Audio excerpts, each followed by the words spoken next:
Hello YT family, ఈరోజైతే another రెసిపీతో మళ్ళీ వచ్చేసానమాట. ఈరోజు మంచి రెసిపీ అయితే చూపించబోతున్నాను వేడి వేడి అన్నంలోకి. అండ్ ఇది సీజన్ అనమాట వీటికి.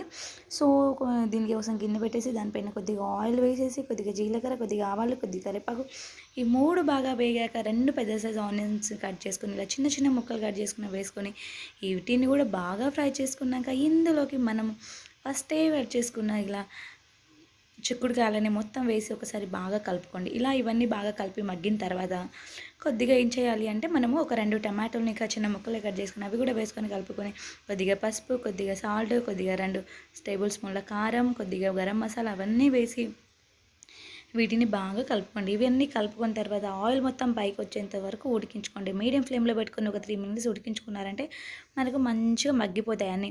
సో ఇలా మగ్గిపోయిన తర్వాత ఒక గ్లాస్లో హాఫ్ గ్లాస్ వరకు వాటర్ వేసుకొని బాగా కలుపుకొని వాటర్ అంతా దగ్గర పడేంత వరకు ఉడికించుకున్న తర్వాత ఇందులో కొత్తిమీర వేసుకొని